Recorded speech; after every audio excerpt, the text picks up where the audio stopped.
শীতের রাতে আমার আপন ভাই আমাকে কলা বাগানে নিয়ে যেভাবে কাজ করল, ভাই আস্তে আস্তে দেও ব্যথা পাচ্ছি। হ্যালো বন্ধুরা, আমি তোমাদের নূপুর আপু। আজকের গল্পটি সম্পূর্ণ শুনলে আপনাদের মেশিন দিয়ে টপটপ করে পানি চলে আসবে, তাই হাতের কাজ করার আগে হাতের কাছে টিস্যু রাখুন। সেদিন আমি হঠাৎ দেখতে পেলাম ভাই একজন মহিলার সঙ্গে এমন একটি মুহূর্ত ভাগ করছে যা গভীর এবং অনেকটা ব্যক্তিগত। দৃশ্যটা দেখেই আমার মন এলোমেলো হয়ে গেল, যেন আমার ভেতরে একটা ঝড় উঠল। কেন জানি না, কিন্তু আমার মনে এক অদ্ভুত ইচ্ছা জাগল, যদি ঈশান ভাইও আমার সঙ্গে এমন কোনো মুহূর্ত ভাগ করত। কিন্তু ঈশান ভাইয়া যেন একদম পাথরের মতো ছিল। তবে আমি ঠিক করেছিলাম, যা করার তা আমাকে নিজের থেকেই করতে হবে। রাতে যখন ঈশান ভাইয়া বাড়ি ফিরল, সে কোনো কথা না বলে সোজা তার ঘরে চলে গেল। আমি কিছুক্ষণ চুপচাপ দাঁড়িয়ে থাকলাম, কিন্তু পরে মনে হলো তার সঙ্গে কথা বলার এটাই সুযোগ।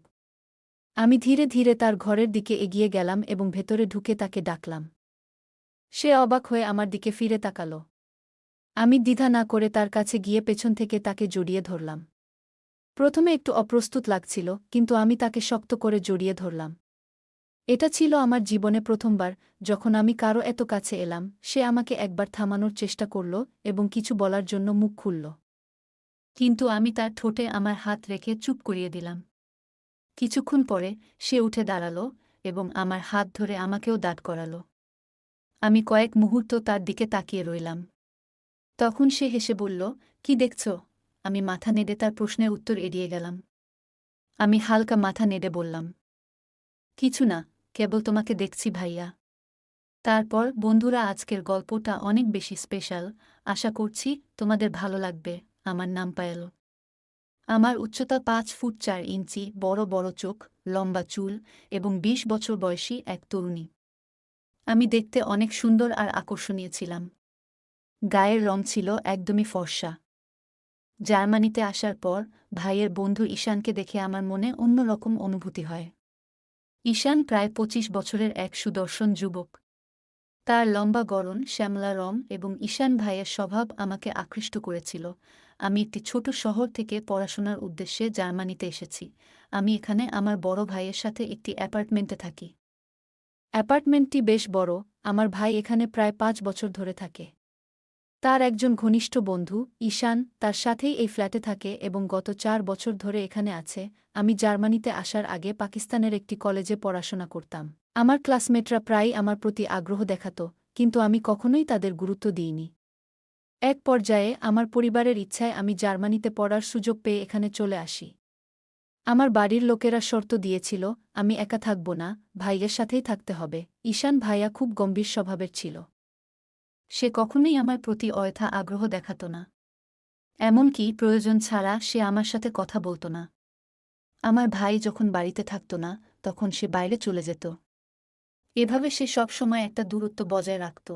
আমি তার সাথে বন্ধুত্ব করার অনেক চেষ্টা করেছি, কিন্তু সে সবসময় আমাকে এড়িয়ে চলত।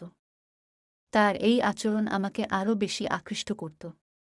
তার সংযমী এবং মার্জিত স্বভাবের কারণে আমি ক্রমেই তার প্রতি দুর্বল হয়ে পড়ি। একদিন আমার ভাই একটি অফিসিয়াল ট্যুরে বাইরে যায়।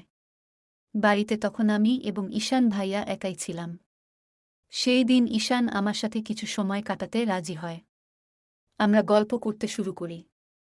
তার ভদ্রতা এবং সহজ সরল স্বভাব আমাকে মুগ্ধ করে। ধীরে ধীরে আমাদের মধ্যে বন্ধুত্ব গড়ে ওঠে, যা একসময় অন্যরকম একটি সম্পর্কের রূপ নেয়। আমি তাকে মন থেকে চাওয়ার অনুভূতি দিনে দিনে বেড়েই চলেছিল, তবে মনের সবসময় একটা ভয় কাজ করত, যদি আমি কখনো তার সঙ্গে কথা বলার চেষ্টা করি আর সে আমার ভাইকে বিশ্বাসটা জানিয়ে দেয়। তবুও আমি তাকে লুকিয়ে লুকিয়ে দেখতাম, কিন্তু প্রতিবারই হতাশা নিয়ে ফিরতে হতো। সে ছিল খুবই ভদ্র এবং ভালো স্বভাবের একজন মানুষ। আজাদ পরিবেশে থেকেও সে সব রকম খারাপ অভ্যাস থেকে দূরে ছিল। অন্যদিকে আমার ভাই মাঝে মাঝে ছুটির দিনে বন্ধুদের সঙ্গে পার্টি বা ক্লাবে যেত। ফিরলে তার পোশাকে এবং কথায় অ্যালকোহলের গন্ধ পাওয়া যেত। কিন্তু সেই ছেলেটি এসব কিছুর থেকে সম্পূর্ণ দূরে থাকত। এটাই হয়তো আমাকে তার প্রতি গভীরভাবে আকৃষ্ট করেছিল। একদিন ঈশানের শরীর খারাপ ছিল। সেদিন সে সারাদিন বাড়িতেই ছিল। আমার ভাই তখনও অফিসে। আমি কলেজ থেকে তাড়াতাড়ি ফিরে এলাম এবং ওর জন্য 1 কাপ চা বানিয়ে নিয়ে গেলাম। চায়ের কাপটা নিয়ে সে চুপচাপ বসে চা খাচ্ছিল। আমি ওর পাশে একটা চেয়ারে বসে গল্প করার চেষ্টা করলাম। ও মাঝে মাঝে উত্তর দিত, আবার কখনো চুপ থাকত। ওর নির্লিপ্ততায় বুঝতে পারছিলাম সে আমাকে এড়িয়ে চলার চেষ্টা করছে। কিন্তু আমি নাছোড়বান্দা। মন স্থির করলাম, দেখি ও আমাকে আর কতক্ষণ এড়িয়ে চলে। গল্প করার এক পর্যায়ে আমি সরাসরি তাকে জিজ্ঞাসা করলাম, তুমি আমাকে এত এড়িয়ে চলো কেন? তখন ঈশান ধীরে ধীরে বলল, তুমি আমার প্রিয় বন্ধুর বোন। তাই আমি কখনো এমন কিছু করতে চাই না যাতে সে আমার উপর থেকে বিশ্বাস হারায়। ওর এই উত্তর আমাকে স্তব্ধ করে দিল। ঈশান বলল, বন্ধুর বোন আমার নিজের বোনের মতো। তার কথাটি শুনে আমি মৃদু হাসলাম এবং বললাম, বন্ধুর বোন কি বন্ধু হতে পারে না? আমার এই প্রশ্নে সে চুপ হয়ে গেল। কিছুক্ষণ চুপ থাকার পর আমি তাকে সরাসরি বললাম, আমি তোমাকে পছন্দ করি, আর আমি তোমাকে জয় করেই ছাড়ব।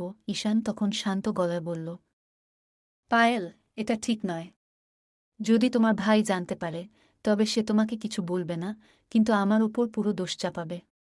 আমি চাই না আমাদের বন্ধুত্বের মাঝে কোনো ঝামেলা আসুক। আমি হেসে বললাম, তুমি ওসব নিয়ে চিন্তা করো না। এটা আমার ব্যাপার।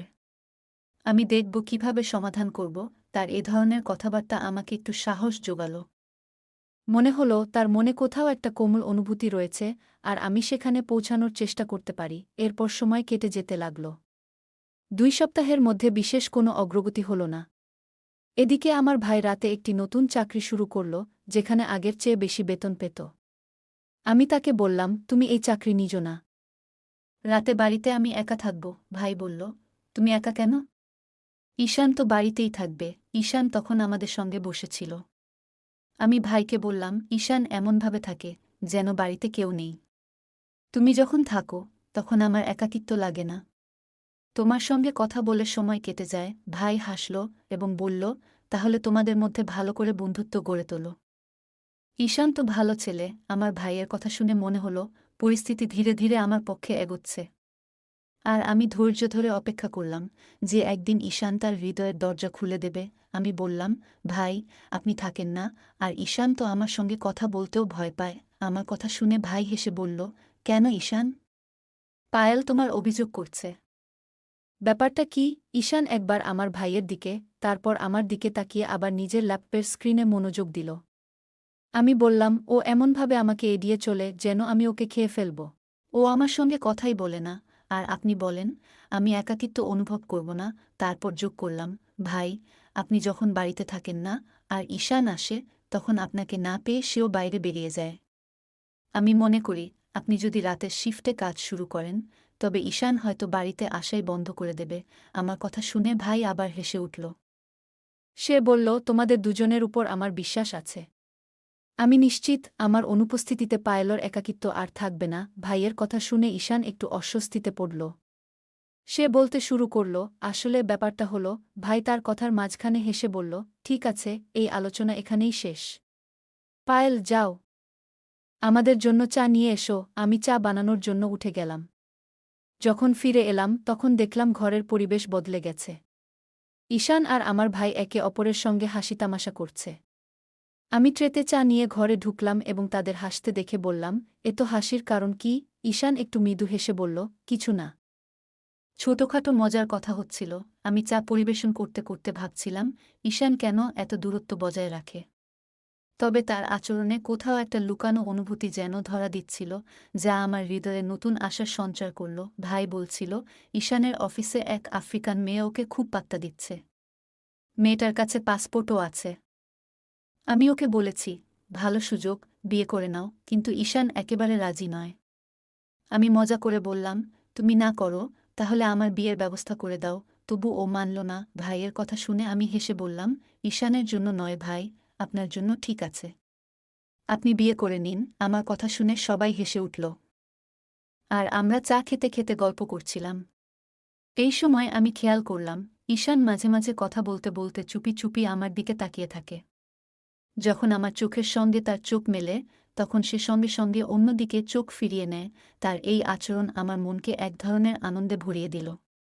মনে হলো তার ভেতরেও কিছু অনুভূতি রয়েছে, যা প্রকাশ করার জন্য সে লজ্জা পাচ্ছে। অবশেষে আমার মনে হচ্ছিল আমি সফলতার পথে। এই প্রথমবার ঈশান আমাকে সরাসরি তাকিয়ে দেখছিল। এর আগে সে যখনই কথা বলত তার দৃষ্টি সবসময় নিচের দিকে থাকত। ভাই বলল, কাল থেকে তুমি অফিসে যাওয়ার সময় পায়েলকে কলেজে নামিয়ে দিয়ে যেও। আর ফিরতি পথে পায়েল নিজেই লোকাল ট্রান্সপোর্টে আসবে। আমি রাতে ডিউটিতে থাকব। তোমাদের দুজনের কাছ থেকে কোনো অভিযোগ যেন না আসে। আর পায়েল, তুমি ঈশানকে বেশি জ্বালিও না, না হলে কিন্তু তোমার খবর আছে। পরের দিন সকালে নাশতার পর ঈশান যখন অফিসে যাচ্ছিল, আমি তাড়াতাড়ি তার গাড়ির সামনের দরজা খুলে বসে পড়লাম। সে কিছু না বলে একবার আমার দিকে তাকালো, তারপর গাড়ি চালাতে শুরু করল। সে পুরো সময়টাই চুপ ছিল। আমি কথা শুরু করলাম, ঈশান ভাইয়া, তুমি যত দূরে যেতে চাও, আমি ততই তোমার কাছে আসব। আমি আগেও বলেছি, আমি তোমাকে পছন্দ করি এবং তোমাকে পেতেই হবে। সে আমার সব কথা চুপচাপ শুনে গাড়ি চালিয়ে গেল। কলেজের সামনে আমাকে নামিয়ে দিয়ে কোনো কথা না বলেই চলে গেল। বিকেলে যখন বাড়ি ফিরলাম, ভাই তখন ঘুমাচ্ছিল। আমি কাপড় মেশিনে দিয়ে ধুতে লাগলাম এবং টিভি চালিয়ে দেখতে বসলাম। সন্ধ্যায় ঈশান বাড়ি ফিরলে আমি তার জন্য চা তৈরি করলাম। এ সময় ভাইও ঘুম থেকে উঠে জবের জন্য তৈরি হচ্ছিল। আমি ভাইকে জিজ্ঞেস করলাম, আজ রাতের খাবারের পরিকল্পনা নিয়ে আমি ভাইকে জিজ্ঞেস করলাম, আজ রাতে কি খাবার হবে? ভাই বলল, আমি তো ডিউটিতে যাচ্ছি। যতদিন রাতের শিফটে কাজ করব, ততদিন তোমরা বাইরে থেকেই কিছু খেয়ে নাও। ভাই ডিউটিতে চলে যাওয়ার পর আমি টিভি দেখতে থাকলাম। ঈশান নিজের ল্যাপটপ নিয়ে তার ঘরে ঢুকে পড়ল। রাত ৯টা নাগাদ আমি ঈশানের ঘরের দরজা ঠেলে বললাম, আজ কি তুমি অনশন শুরু করেছ? যদি করো, তাহলে আমার কি দোষ? তুমি না খাও, কিন্তু আমাকে তো খেতে দাও। আমার কথা শুনে ঈশান হেসে উঠল। ল্যাপটপ সাইডে রেখে উঠে বলল, ঠিক আছে, তুমি আধা ঘন্টা অপেক্ষা করো। আমি বাইরে থেকে কিছু নিয়ে আসি। আমি বললাম, না, কিছু আনতে হবে না। আমিও তোমার সঙ্গে যাব, আমরা বাইরে থেকেই খাব। আমার কথা শুনে সে আমার দিকে তাকালো, তারপর বলল, ঠিক আছে, চলো। আমি বললাম, তাহলে একটু দাঁড়াও, আমি পোশাক চেঞ্জ করে আসি। সে হাসতে হাসতে বলল, কেন? এমনিই তো সুন্দর লাগছে। আমি হেসে বললাম, যদি তুমি মনে কর সুন্দর লাগছি, তাহলে এমনিই চলি। আর যদি না লাগে, তাহলে অন্য পোশাক পরে আসি। সে কোনো উত্তর না দিয়ে দরজা খুলে বাইরে বেরিয়ে গেল। আমি তার পেছন পেছন বাইরে বের হলাম এবং গাড়িতে উঠে পড়লাম। ঈশান গাড়ি চালাতে লাগল। কিছুক্ষণ পর একটি রেস্তোরাঁর সামনে গাড়ি থামাল। নিজে গাড়ি থেকে নেমে দরজা খুলল এবং আমাকে ভেতরে যাওয়ার ইঙ্গিত দিল। ঈশান বার্গার আর কোল্ড ড্রিঙ্ক নিয়ে ফিরে এলো। আমি বললাম, খাবার নিয়ে বাড়ি যাওয়ার দরকার নেই। চলো, কাছেই কোনো পার্কে যাই, সেখানেই বসে খাওয়া যাবে। আমার কথা শুনে ঈশান কিছু না বলে গাড়ি চালাতে শুরু করল। কয়েক মিনিট পর একটি পার্কের সামনে গাড়ি থামিয়ে দিল। আমরা দুজন একটি বেঞ্চে বসে খাবার খেতে শুরু করলাম। তবে পুরো সময়টাতে ঈশান খুবই চুপচাপ ছিল। খাওয়া শেষে আমরা বাড়ি ফিরে এলাম। পরের দিন সন্ধ্যায় ভাই যখন ডিউটিতে যাওয়ার জন্য প্রস্তুতি নিচ্ছিল, আমি বললাম, ভাই, আজ তুমি ডিউটিতে যেও না। ভাই অবাক হয়ে বলল, কেন? সব ঠিক তো? আমি মৃদু হেসে বললাম, হ্যাঁ, সব ঠিক আছে। আসলে আজ বাইরে যাওয়ার ইচ্ছা করছে। যখন থেকে জার্মানিতে এসেছি, তোমার সঙ্গে একবারও কোথাও ঘুরতে যাইনি। আমার ভাই আমাকে বলল, তোমাকে ঘুরতে নিয়ে যেতে পারবো না। তুমি চাইলে ঈশানের সাথে যেতে পারো। সে তোমাকে নিয়ে যাবে। ভাইয়ের কথা শুনে আমি খুশি হলাম, কারণ আমার পরিকল্পনা সফল হয়েছিল। ভাই বেরিয়ে গেল, আর আমি চটপট উঠে পড়লাম। আমি নীল জিন্স আর সাদা শার্ট পরে নিলাম। হালকা মেকআপ করলাম এবং আয়নার সামনে দাঁড়িয়ে নিজেকে দেখলাম। সব কিছু একদম ফিটফাট লাগছিল। আমাকে তখন অসাধারণ সুন্দর লাগছিল। জার্মানিতে আসার পর এই প্রথমবার মেকআপ করলাম। এরপর আমি ঈশানের জন্য অপেক্ষা করতে লাগলাম। কিছুক্ষণ পরে সে এলো। দরজা খুলতেই সে আমাকে দেখল এবং এক মুহূর্তের জন্য থমকে গেল। তবে সঙ্গে সঙ্গে নিজেকে সামলে নিয়ে ভেতরে ঢুকে পড়ল। আমি দরজা বন্ধ করে তার জন্য চা বানাতে গেলাম। চা শেষে আমি বললাম, ঈশান, আজ একটু বাইরে ঘুরতে যাই। সে আমার দিকে না তাকিয়ে বলল, ঠিক আছে, তবে একটা কথা মনে রাখবে, সেখানে গিয়ে কোনো আজেবাজে আচরণ করো না। এই বলে সে প্রস্তুত হতে চলে গেল। রাত তখন প্রায় ৯টা। আমি তাড়াতাড়ি গাড়িতে উঠে বসলাম। আমরা জার্মানির একটি বড় ক্লাবের সামনে পৌঁছালাম। সেখানে গাড়ি পার্ক করে আমরা ভেতরে প্রবেশ করলাম। ক্লাবের ভেতরে ঢুকতেই তীব্র মিউজিকের শব্দ কানে এলো। ইংলিশ মিউজিক বেজে চলেছে, আর রঙিন আলো, ছেলেমেয়েরা নাচছে। ঈশান আমাকে নিয়ে পাশে একটি টেবিলে বসল। আমি ছেলেমেয়েদের নাচ দেখতে লাগলাম এবং মনে মনে ভাবলাম, আমিও যদি ঈশানের সাথে নাচতে পারতাম। কিছুক্ষণ চুপচাপ বসে থাকার পর আমি ঈশানকে বললাম, এখানে বসেই থাকব, না কিছু খাওয়া দাওয়ার ব্যবস্থা করব? সে বলল, তুমি বসো, আমি কিছু নিয়ে আসছি। আমি মনে মনে ভাবছিলাম, অন্যদের মতো আমিও নাচতে চাই। কিন্তু ঈশানের উপস্থিতির কারণে কিছু বলতে পারছিলাম না। অবশেষে সাহস করে বললাম, ঈশান চলো না, আমরা দুজন একটু নাচ করি। সে কড়া গলায় বলল, না, তুমি সীমা ছাড়িয়ে যাচ্ছ, আমি এই কারণেই তোমাকে আনতে চাইনি। আমি বললাম, এখন তো এসে গেছি, একটু নাচ করলেই হয়। সে বলল, না, আমি পারব না। আমি জবাব দিলাম, তাহলে ঠিক আছে, আমি একাই নাচতে চলে যাই। ঈশান বলল, যাও। আমি উঠে পড়লাম এবং অন্য ছেলেমেয়েদের সাথে নাচতে শুরু করলাম। মনে হচ্ছিল যেন এক অন্যরকম প্রশান্তি পাচ্ছি। নাচ চলাকালীন হঠাৎ একটি ছেলে আমার কাছে এসে আমাকে তার সাথে নাচার আমন্ত্রণ জানাল। আমি সেই প্রস্তাব গ্রহণ করলাম এবং তার সাথে নাচতে লাগলাম। কিন্তু নাচের মাঝেই ছেলেটি আচমকা আমাকে স্পর্শ করার চেষ্টা করতে লাগল। এক দুবার আমি তার হাত সরিয়ে দিলাম, কিন্তু সে থামল না। তখন আমি নাচ ছেড়ে চলে আসার সিদ্ধান্ত নিলাম। যখন ফিরে আসছিলাম, ছেলেটি আমার হাত ধরে ফেলল। আমি নিজেকে ছাড়ানোর চেষ্টা করলাম, কিন্তু ব্যর্থ হলাম। হতাশ হয়ে আমি ঈশানের দিকে তাকালাম। ঈশান আমাকে এই অবস্থায় দেখে উঠে এলো, ছেলেটিকে সরে যেতে বলল এবং আমাকে ধরে টেবিলের কাছে নিয়ে গেল। টেবিলে বসতেই ঈশান আমার উপর বিরক্তি প্রকাশ করল, কিন্তু আমি কিছু বললাম না। ঈশান আমাকে ধরে গাড়ির কাছে নিয়ে এলো, গাড়িতে বসাল এবং দ্রুত গাড়ি চালানো শুরু করল। পরের দিন সকালে প্রায় ৯টা নাগাদ আমি ঘুম থেকে উঠলাম। ড্রয়িং রুমে গিয়ে দেখলাম ভাই এবং ঈশান একসাথে বসে গল্প করছে। আমি মনে মনে ভাবলাম, নিশ্চয়ই ঈশান সব কিছু ভাইকে জানিয়ে দিয়েছে। আর এখন হয়তো ভাই আমার টিকিট কেটে আমাকে ফিরে যেতে বলবেন। আমি নিজের চিন্তাগুলো সামলে বাইরে এলাম এবং বললাম, শুভ সকাল ভাই এবং ঈশান। ভাই আমাকে দেখে মজা করে বলল, শুভ সকাল রাজকুমারী। আমরা তো সকালের চায়ের জন্য অপেক্ষা করছি। আমি কিছুটা বিব্রত হয়ে বললাম, আসছি চা বানিয়ে, এবং রান্নাঘরে চলে গেলাম। চা বানিয়ে নিয়ে এসে তাদের সাথে বসে পড়লাম। আমার মনে হচ্ছিল, ভাই যে কোনো সময় আমাকে বকাঝকা করা শুরু করবে। কিন্তু তেমন কিছুই ঘটল না। চা খেয়ে ভাই নিজের রুমে গিয়ে শুতে গেল। আমি চুপচাপ ঈশানের দিকে তাকালাম। ঈশান আমার দিকে তাকিয়ে মৃদু হেসে দিল। তার সেই হাসি দেখে আমার মন কিছুটা শান্ত হল। কিন্তু আমি জানতাম, রাতের ঘটনাটি সহজে ভুলে যাওয়া সম্ভব নয়। আমি চোখ নিচু করেছিলাম। কিছুক্ষণ পরে সাহস করে আবার তার দিকে তাকালাম এবং বললাম, সরি। সে অবাক হয়ে জিজ্ঞাসা করল, কিসের জন্য সরি? আমি বললাম, রাতে আপনাকে অনেক বিরক্ত করেছিলাম।